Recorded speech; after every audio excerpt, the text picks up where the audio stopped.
తాకట్లో ఉన్న మీ బంగారం ఈ రోజు ఎంత ధర చేస్తుందో కొమ్మూరి గోల్డ్ వాళ్ళకి కాల్ చేస్తే ఫ్రీ గోల్డ్ కాస్ట్ చెక్ చేసి చెప్తారు. నమస్కారం, టెంపుల్ టూర్ విత్ గీతాంజలి కార్యక్రమానికి స్వాగతం.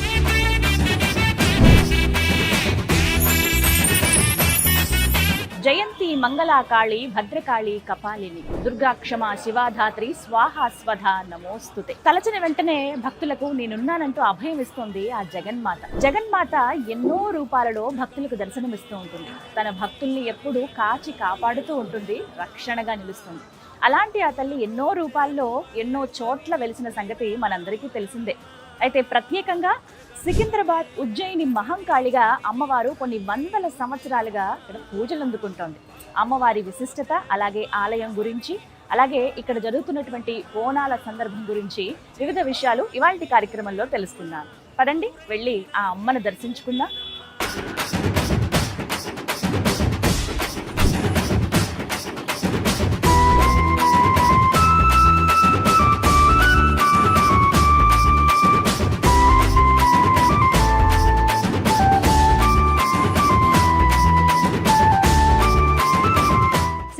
ఉజ్జయిని మహంకాళి అమ్మవారి దేవాలయం అంటే తెలియని వాళ్ళు ఎవ్వరూ ఉండరండి.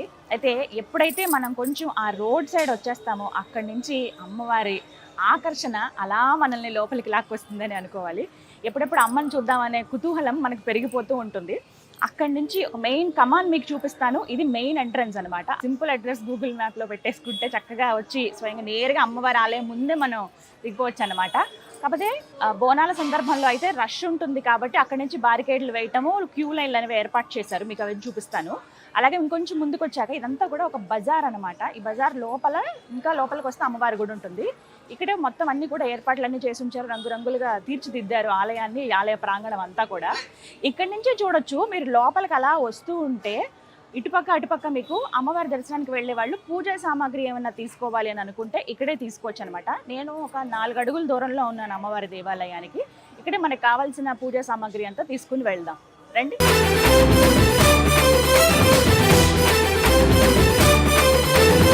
అమ్మకి సమర్పించాల్సినవన్నీ కూడా వస్తువులు ఏవైతే ఉన్నాయో పూజా సామాగ్రి అన్నీ తీసుకున్నానండి. చీర, రవిక, పూలమాల, కొబ్బరికాయ, అలాగే దాంతోపాటుగా నిమ్మకాయల మాల మీకు చూపిస్తాను చూడండి. ఇలా ప్రత్యేకంగా వేస్తారనమాట అమ్మవారికి. ఇవి చూడండి, నిమ్మకాయలు పూలతో అల్లినవి ఈ మాలలు. మన ఇష్టం, మన శక్తి కొలది మేము అంత సమర్పించుకోగలం అనుకుంటే మీరు తీసుకోవచ్చు. లేదు నమస్కారం చేసుకుంటామండి అంతే అనుకున్న వాళ్ళు కూడా అమ్మ ఎలా అయినా భక్తుల్ని స్వీకరిస్తుందండి. దాంతోపాటుగా ఇంకొకటి ఏంటంటే గాజులు ఇవి తీసుకున్నాను. వడి బియ్యం ఏవైతే ఉంటుందో ఆ సెట్ కూడా ఇక్కడ అమ్ముతారండి, మీరు తీసుకోవచ్చు గుడి పక్కనే. ఒకవేళ ఇంటి దగ్గర మేము అంత ఏర్పాటు చేయలేకపోయాము, శుచిగా లేదండి, ఇంటి దగ్గర కలపలేకపోయాము మేము బియ్యం అనుకున్నా కూడా ఇక్కడ మీకు ఇట్లా ఒక టబ్లాగా ఇస్తారనమాట. లేకపోతే గుళ్ళో తాంబాలం అలా ఉంటాయి, అవి తీసుకుని మీరు అక్కడ ఒడిబియ్యం కలుపుకోవచ్చు. నేను ప్రయత్నిస్తాను కలపడానికి, ఒకవేళ అక్కడ అవకాశం ఉందంటే. లేకపోతే మనం అలా ఇచ్చేసినా వాళ్ళు అది ఒడిబియ్యం అమ్మకు సమర్పిస్తారనమాట కలిపేసి. పదండి, ఇంకా ఆలస్యం ఎందుకు, ఎప్పుడెప్పుడు ఆ తల్లిని చూడాలన్న కుతూహలం పెరిగిపోతుంది. ఆలస్యం చేయకుండా ఆ మహంకాళి దర్శనం చేసుకుందామా రండి. మొత్తానికి వచ్చేసామండి. చూసారా ఎంత సందడిగా కనపడుతుందో.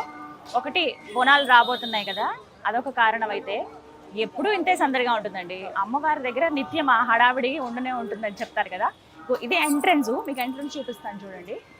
ఇక్కడ నుంచి మనకి మెయిన్ ఎంట్రన్స్ అంటే కమాన్ అవన్నీ కూడా కొంచెం దూరంలో ఉంటాయి. అక్కడి నుంచి దగ్గర 1/2 కిలోమీటర్ 800 మీటర్స్ మనం లోపలికి రావాలి.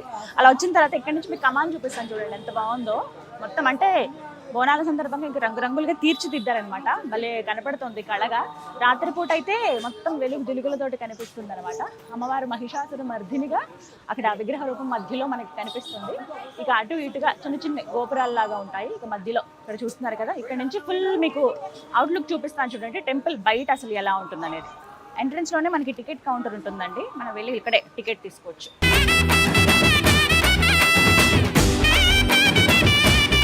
ప్రధాన ఆలయంలోకి అడుగుపెట్టగానే 215 సంవత్సరాల చరిత్ర కలిగినటువంటి వేప వృక్షం మనకు కనిపిస్తుందండి.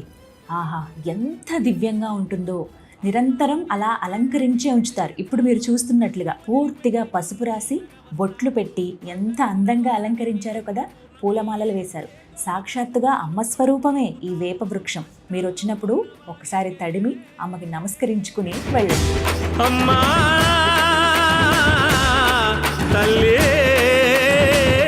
మనం ప్రత్యేక దర్శనం టికెట్ తీసుకున్నామండి, 150 రూపాయలు.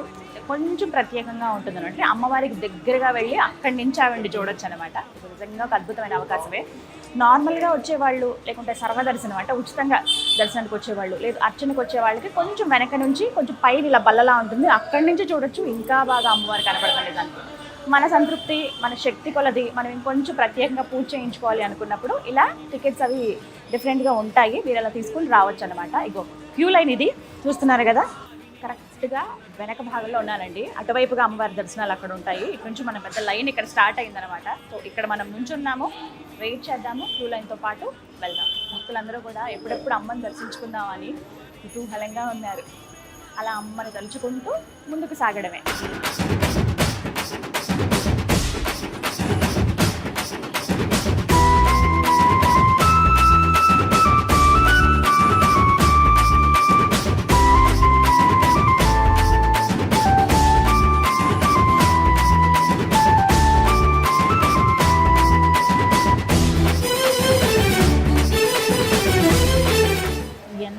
చక్కటి దర్శన భాగ్యం అండి.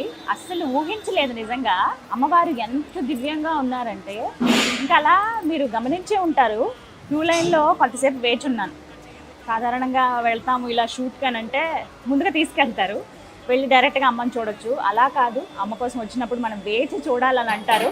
వేచి చూసిన తర్వాత దొరికేటువంటి ఆ దర్శనం ఇక నా భూతో నా భవిష్యత్తు అలా ఉంటుంది. అంటే ప్రతిసారి అంతే కొత్తగా అనిపిస్తుందట అమ్మవారి దర్శనం. నిజమే అది. నేను వాస్తవానికి ఇది 3వసారి మాత్రమే రావడం. అంటే ఇక్కడే ఉంటాం కానీ మనకున్న పనులలో అమ్మని దర్శించుకోవడానికి అమ్మ మనల్ని పిలవాలిగా. ఇప్పుడు మొత్తానికి మళ్ళీ ఆమె పిలిచింది. ఆమె అనుగ్రహం ఉంటేనే, ఆమె దయ ఉంటేనే ఆమె దర్శనానికి రాగలమండి. అమ్మ ఉన్నారు. అలా వెయిట్ చేసి క్యూ లైన్లో ఇక నా తరుణం వచ్చింది అన్నప్పుడు ఆ ఆనందం ఉంది, ఇక మాటల్లో చెప్పలేను. ఎప్పుడైతే అలా ద్వారాల దగ్గరికి వెళ్ళాను, అమ్మ ఉన్నటువంటి ఆ గర్భగుడి ద్వారాల దగ్గరికి, ఇక ఆవిడ దర్శన భాగ్యం జన్మలో మర్చిపోలేమంతే. ఎన్నిసార్లు చూసినా మళ్ళీ మళ్ళీ చూడాలనిపిస్తుంది. ఎంత చూసినా తనివి తీరనిది ఆ అమ్మ రూపం అండి. అలా అమ్మకి పసుపు రంగు చీర కట్టారు, సింహం పైన అలా కూర్చుని ఉంది ఆవిడ. బంగారు కిరీటం ధరించి, పెద్ద పెద్ద కళ్ళు, చిరుమందహాసం, ముక్కు పుడక, చక్కగా నవ్వుతూ వచ్చావా నా దర్శనానికి అని ఆవిడ పలకరించినట్లుగా అనిపించింది. ఎంత ముగ్ధ మనోహరంగా ఉందో. నగలు వేసుకుని ఆ కిరీటం అన్ని ధగధగా మెరిసిపోతుంది ఆవిడ. ఒక చేతిలో ఖడ్గం, మరో చేతిలో బంగారు కుంకుమ భరిణి. మీరు అమ్మ దర్శనానికి వచ్చినప్పుడు తీక్షణంగా మొత్తం గమనించండి. గర్భాలయంలో అంటే ప్రధానంగా ఉన్నటువంటి ఆ గర్భాలయంలో అమ్మ ఎలా ఉందనేది. అమ్మవారికి కుడివైపుగా మీరు చూడొచ్చు మాణిక్యాంబ అమ్మవారు. పెద్ద పెద్ద కళ్ళతోటి, ముద్దు మోముతోటి, పెద్ద కిరీటం, చక్కటి తిలకం, చిరుమందహాసం, ముక్కు పుడక, పసుపు మోము, ఎంత దివ్యంగా ఉందో కదా మాణిక్యమ్మ అమ్మవారు. అలాగే మరోవైపుగా మీరు చూస్తున్నారు బంగారు బోనం. ఇవన్నీ కూడా మీరు చూడడం మర్చిపోవద్దు. అలాగే లింగ రూపంలో ఆ శివయ్య పూర్తిగా ఒక మందిరంలో అలా వీరందరూ దయచేసి వేంచేసి ఉన్నట్లుగా అక్కడ ఉన్నట్లుగా మనకు కనిపిస్తారు. పైన మీరు ఇంకోటి గమనించండి, లక్ష్మి, సరస్వతి, మధ్యలో దుర్గాదేవి రూపం కూడా ఉంటుంది. ఇవన్నీ కూడా మీరు అర్చన చేసుకునే సమయంలో తీక్షణగా చూస్తే, ఖచ్చితంగా ఓపికగా చూస్తే అన్నీ గమనించవచ్చు.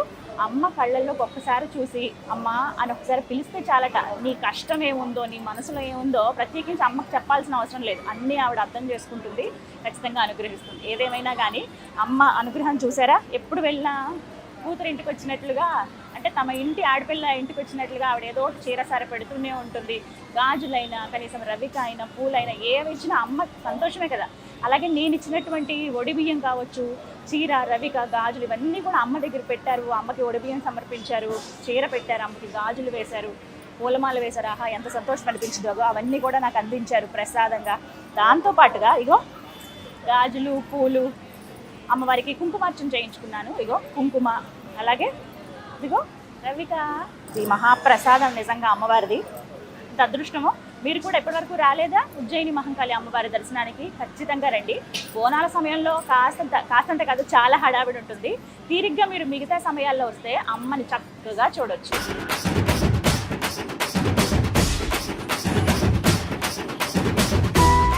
అమ్మవారిని దర్శనం చేసుకున్న తర్వాత ఒకసారి మీరు గర్భాలయం చుట్టూ ప్రదక్షిణ చేస్తే అష్టాదశ శక్తి పీఠాల్లో కొలువై ఉన్నటువంటి అమ్మవార్లను దర్శనం చేసుకున్నట్టే. ఎందుకు ఈ మాట అంటున్నానంటే ఒకసారి వీక్షించండి. మనకి ఫోటో ఫ్రేమ్స్ రూపంలో శ్రీలంకలో ఉన్నటువంటి శాంకరి అమ్మవారి నుంచి మొదలుకొని కాశ్మీరేతు సరస్వతి అంటారు కదా, ఆ విధంగా అమ్మవారి ఎదురుగుండా రాజమాతంగి అమ్మవారిని కూడా తప్పక దర్శించుకోండి. చిన్న మందిరంలో ఒక దివ్యమంగళ రూపంతో అమ్మ ఇక్కడ దర్శనమిస్తూ ఉంటుంది. రాజమాతంగిగా భక్తులందరూ అమ్మవారిని ఇక్కడ కొలుస్తారు. ఎవరైతే భక్తులు అమ్మవారికి బోనాలు సమర్పించదలుచుకున్నారో వారంతా తీసుకొచ్చి అమ్మకి సమర్పించేది ఈ ప్రదేశంలోనే. అంతేకాదు రాహుకాల దీపాలు కావచ్చు, అలాగే విశేషమైనటువంటి పూజలు ఇక్కడ అమ్మవారి ముందే జరిపిస్తారు. సరిగ్గా ఆ మహంకాళి అమ్మవారి దివ్య మంగళ రూపం కనిపిస్తూ, అలాగే ఆ అమ్మవారి చూపు వారిపైన పడుతుంది, ఆ అనుగ్రహం కలుగుతుందనేది భక్తుల నమ్మకం. సరిగ్గా ఇక్కడే ఈ ప్రదేశంలో ఇంకొక విశేషం కూడా ఉంది. జోగిని స్వర్ణలత రంగం ఎక్కి భవిష్యవాణి చెప్పేది ఇక్కడే. పచ్చి కొండపైన నిలబడి అమ్మవారి సాక్షాత్తు ఆవిడలోకి ఆవహించిన తర్వాత ఆవిడ పలికేటువంటి మాటల కోసం ఎంతమంది భక్తులు ఎదురు చూస్తారో కదా. ఆదివారం ఎప్పుడైతే బోనాలు పూర్తవుతాయో ఆ తర్వాతి రోజు రంగం ఉంటుంది. ఎంత అద్భుతమైన ఘట్టమో, భక్తులతో స్వయంగా అమ్మ మాట్లాడేటువంటి ఘట్టం అది.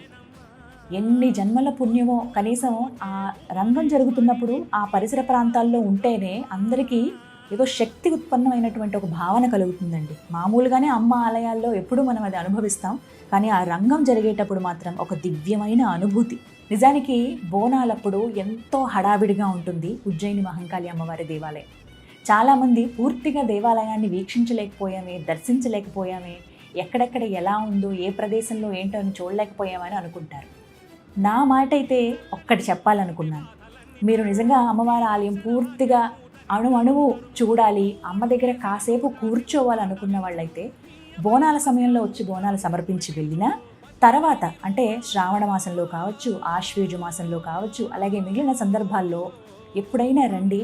ఎంత ప్రశాంతంగా హాయిగా అనిపిస్తుందో అమ్మ ఒడిలో కూర్చున్నట్టుగా.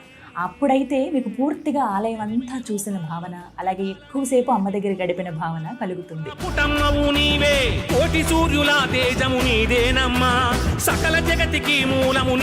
అమ్మని దర్శించుకున్న తర్వాత అలా మీరు ఎడం పక్కగా మెట్లకి పైకి వస్తేనండి విశాలంగా మీకు ఒక మండపం కనిపిస్తుంది. ఇక్కడ అసలు ఎంత దివ్యంగా ఉంటుందో, అంటే అడుగడుగున అమ్మ రూపమే మనకు కనపడుతుంది అనమాట.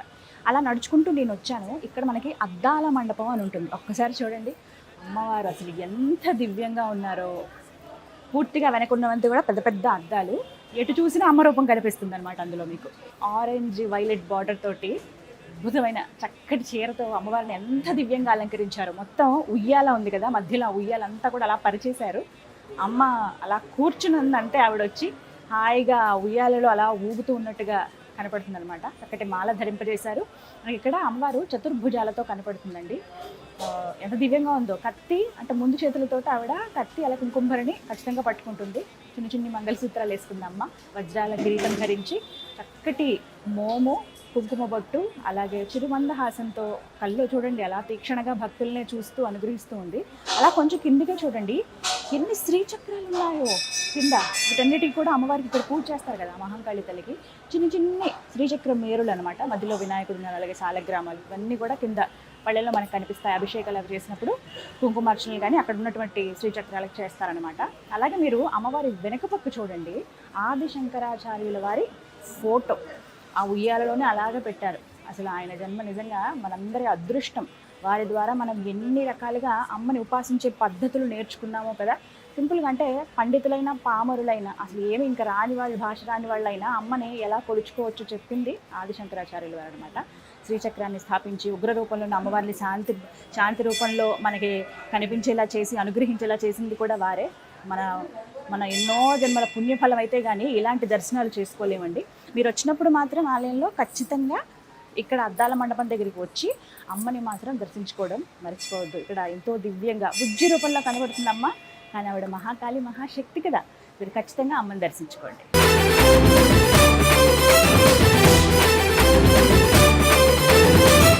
అద్దాల మండపం నుంచి కొంచెం ముందు పక్కకంటే కుడివైపుగా వెళితే అక్కడ మనకు దివ్యమూర్తులు కనిపిస్తారండి. అమ్మవార్లు ఎంత వైభవంగా ఉంటారో, పంచలోహ విగ్రహాలతోటి ప్రత్యేకంగా భలే ఆకర్షణీయంగా కనిపిస్తాయి. ఇక్కడ అమ్మవార్లు కొలువుదీరిని అన్ని కూడా ఉత్సవ విగ్రహాలు అనమాట. అయితే ఈ ఉత్సవమూర్తుల ముందు భక్తులందరూ ఎవరైతే అమ్మవారికి ఒడిబియ్యం కానీ నూతన వస్త్రాలు కానీ సమర్పిద్దాం అనుకుంటారో వారు ఇక్కడికి వచ్చి సమర్పించి అమ్మకి మొక్కులు చెల్లించుకుంటారు.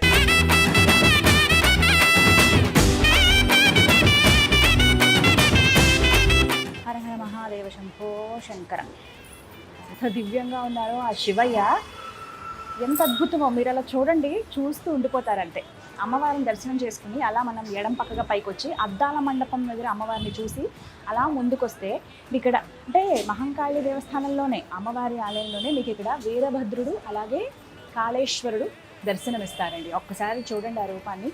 వీరభద్రుడు అలా నుంచుని భక్తులను అనుగ్రహిస్తూ ఉన్నారు. లింగ రూపంలో ఇక్కడ కాళేశ్వరులు మనకు కనిపెడతారు. వెండి తొడుగు వేశారండి. అసలు ఎంత దివ్యంగా ఉన్నారో. పైగా ఉన్నటువంటి వీరభద్రుల వారికి కూడా వెండి తొడుగు ఉంటుంది, అలాగే వెండి కిరీటం కొని అలా మనకి చతుర్భుజాలతో ఆయన కనిపిస్తారనమాట. అనుగ్రహమే నిజంగా. అయ్యవారిని అమ్మవారిని ఒకేసారి దర్శించుకోవాలి. అమ్మ ఉంటే అయ్య ఖచ్చితంగా ఉండాల్సిందే కదా. అంటే మొత్తం కుటుంబం అంతా ఇక్కడ మనం చూడొచ్చు. మీరు అలా ఇక్కడ నుంచి చూస్తేనండి, ముందుగా నందీశ్వరుల వారి దర్శనం చేసుకుని వారి అనుమతి తీసుకుని అయ్యా మేము శివయ్య అనుగ్రహానికి వచ్చాము అని చెప్పి ఆయన అనుమతి తీసుకున్న తర్వాత అలా మీరు ముందుకు చూస్తే బయటనే చూడొచ్చు వినాయకుడు అలాగే కార్తికేయుడు బయట అలా కూర్చుని ఉండగా లోపల ఆ శివయ్య కాళేశ్వరుడిగా వీరభద్రుడిగా భక్తులకి దర్శనమిస్తారు. ఇక్కడ ప్రత్యేకంగా సోమవారాలు కావచ్చు, అలాగే ఏమైనా విశేషమైన రోజులుంటే అభిషేకాలు అవి నిర్వహిస్తారు. భక్తులు కూడా పాల్గొనొచ్చు. అమ్మ దర్శనానికి వచ్చినప్పుడు ఖచ్చితంగా ఇక్కడికి కూడా వచ్చి ఆ స్వామివారి అనుగ్రహానికి పాత్రులు కండి. హర హర మహాదేవ శంభో శంకర.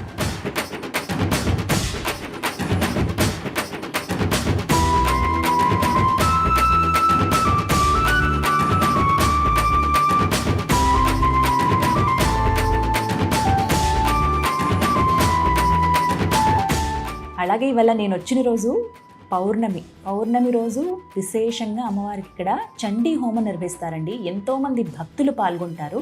అయితే ఆ చండీ హోమం గురించి గురువుగారు చాలా వివరంగా తెలియచేశారు. ఎందుకు చేసుకోవాలి, అసలు మహంకాళి అమ్మవారి గుడిలో ఎప్పుడెప్పుడు చేస్తారు, ఎవరెవరు పాల్గొనవచ్చు, ఎవరెవరు చేయించుకోవచ్చు అని వారి మాటల్లో ఒకసారి విందాం. మహాకాళి అమ్మవారి ఈ యొక్క స్థానంలో ఇంచుమించుగా ఒక 50-60 సంవత్సరాలుగా చండీ హోమం చాలా విశేషం. మహాకాళి, మహాలక్ష్మి, మహాసరస్వతి మూల స్వరూపిణి అయినటువంటి చండీ మహాలక్ష్మిని కలశ రూపంలో, మూర్తి రూపంలో ఆవాహన చేసి భక్తులందరూ తమ తమ కోరికలు నెరవేర్చుకోవడానికి చేసేటువంటి గొప్ప క్రియే ఈ చండీ హోమం. ఈ చండీ హోమం చేసినందువల్ల ఇప్పుడు నువ్వు అడిగినటువంటి ఈ యొక్క బాధలన్నీ తొలగిపోతాయి, శత్రుబాధలన్నీ పోతాయి. అలాగే వ్యాపారాభివృద్ధి జరగడానికి ఈ ప్రాంతం అంతా కూడా ఈ అమ్మవారి ఆలయంలో ఈ చండీ హోమం చేయించుకోవడానికి ఇష్టపడుతూ ఉంటారు. చండీ మాత, జగన్మాత, మహాకాళి స్వరూపిణి ఆ విశేషమైనటువంటి ఈ చండీ హోమాన్ని చాలా సంవత్సరాలుగా 50-60 సంవత్సరాలుగా ఆశ్వేయుజ మాసంలో వచ్చేటువంటి నవమి రోజు ఒకటి, అలాగే ప్రతి పౌర్ణమి రోజు కూడా చండీ హోమం జరగడం ఈ భాగ్యనగర ప్రజలు అలాగే ఈ లష్కర్ క్రాంతీయులందరూ కూడా చేసుకున్నటువంటి ఒక సుకృతంగా భావించవచ్చు. అందరూ పాల్గొనవచ్చా అండి? అందరూ పాల్గొని అందరికీ జాతి మత కుల భేదాలు లేకుండా ఉజ్జయిని నుంచి జగన్మాత మహాకాళి అందరి సమక్షంలో వచ్చి ఏ విధంగా అయితే ఈ ప్రాంతంలో ప్రతిష్ఠితమైందే అదే విధంగా అందరూ కూడా వారు వచ్చి సంకల్పం చేసుకొని ఇక్కడ కూర్చుంటే పూర్ణాహుతి పర్యంతం కూడా 700 శ్లోకాలతో అద్భుతంగా చండీ హోమం జరుగుతుంది. దీనిలో తారతమ్యాలు కానీ జాతి మత కుల భేదాలు కానీ ఏమీ లేవు. అందరూ అన్ని రకాల వాళ్ళు గొప్పగా చేసుకోగలిగినటువంటి ఒక హోమమే చండీ హోమం. ఇన్నేళ్లుగా మీరు అమ్మవారి సేవలో ఉన్నారు కదండి, మీకు కలిగినటువంటి అనుభవం ఏదన్నా చెప్తారా? 250 సంవత్సరాలుగా ఉజ్జయిని నుంచి ఇక్కడికి వచ్చింది అనడానికి తార్కాణమే అమ్మవారి యొక్క ముఖ్యమైనటువంటి అనుభవము, ఆశీర్వాదం.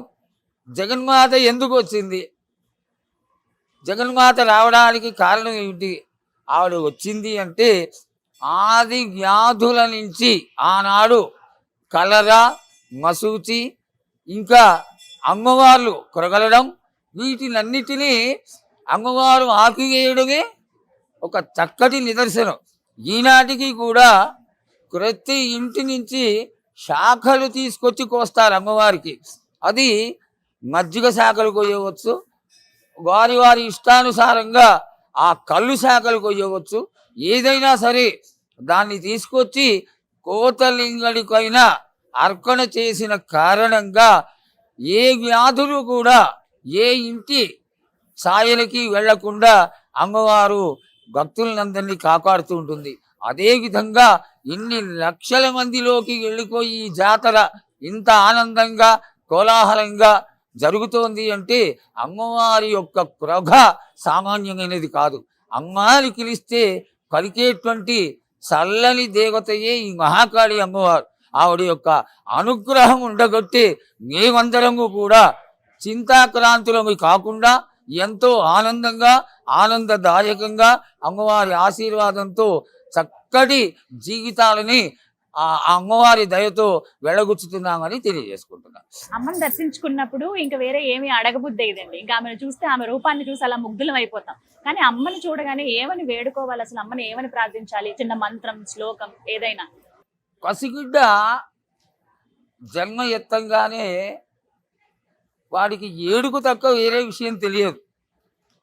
అయితే ఈ విషయాలన్నీ మాతృమూర్తి అయినటువంటి తన సొంత తల్లికి చాలా విశేషంగా గమనించేటువంటి ఒక గొప్ప జ్ఞానాన్ని ఆ జగన్మాత ఈ తల్లికి ఇస్తుంది. దీనిలో విశేషం ఏమిటి? బిడ్డ లేచి ఏడుస్తున్నాడంటే ఆకలిస్తుందేమో, లేచి ఏడుస్తున్నాడంటే నిద్రపోతాడేమో, లేకపోతే వాడికి కడుపులోకి వచ్చిందా, ఇంకేమైనటువంటి విశేషం ఉందా అని తెలుసుకోగలిగినటువంటి ఒక లక్షణం మాతృమూర్తికి ఏ విధంగా అయితే ఉంటుందో, లలితా సహస్రనామంలో మొట్టమొదటి నామమే శ్రీమాత. అందరికీ అమ్మ అయినటువంటి ముగ్గురంగల మూలకుటమ్మ జగన్మాత మహాకాళికి మనం ఎంతటి వాళ్ళం, మన కడుపులో ఉన్నటువంటి బాధలు కానీ కష్టాలు కానీ ఆవిడికి మనం చెప్పుకోకర్లా. నువ్వు అడిగింది చాలా చక్కటి మాతమ్మ. అమ్మని చూడంగానే ఆవిడని ఏదన్నా అడగాలి అనేది మరిచిపోతాం. మర్చిపోవడంలో నా ఉద్దేశంలో ఆవిడ మరికింక చేస్తుందేమో, ఈ గిడ్డకి నాకు అన్నీ తెలుసు కదా, మళ్ళీ పిల్లలు నన్ను అడగడం ఏమిటి, నేనే చేసి కొడతా కదా అనేటువంటి మంచి లక్షణం కలిగినటువంటి జగన్మాత మహాకాళి కొంగు బంగారమై ఈ లష్కర్ ప్రాంతాన్నంతా మహారాజ్ఞిగా ఏలుతున్నటువంటి జగన్మాత మహాకాళి అమ్మవారు. చాలా చక్కగా వివరించారండి. ఇది అదృష్టమే, అంటే దర్శించుకున్నా కూడా ఒక భాగ్యమే. అది హోమం జరుగుతున్నప్పుడు చూసిన ఆ ప్రాంతంలో కూర్చున్నా కూడా. అలాంటిది మీలాంటి మహాశక్తివంతులు అంటే ఎప్పటి నుంచో చూస్తూ ఉన్నాము, అమ్మవారి సేవలు అలా తరిస్తూ ఉన్నారు. ఎప్పటికీ అమ్మ దర్శనం కలుగుతూ ఉండాలి, మీ దర్శన భాగ్యం కూడా కలగాలని మనస్ఫూర్తిగా కోరుకుంటాం. నమస్కారం. చూసారుగా, అమ్మ అని పిలిస్తే చాలు కడుపులో పెట్టుకుని దాచుకునే ఆ బంగారు తల్లిని దర్శించుకున్నారుగా. ఆ తల్లి దర్శన భాగ్యం మీ అందరికీ సదా కలగాలని మనస్ఫూర్తిగా కోరుకుంటూ టెంపుల్ టూర్ విత్ గీతాంజలి కార్యక్రమంలో మరో దివ్య క్షేత్ర దర్శనంతో మళ్ళీ కలుద్దాం. శ్రీమాత్రే నమః.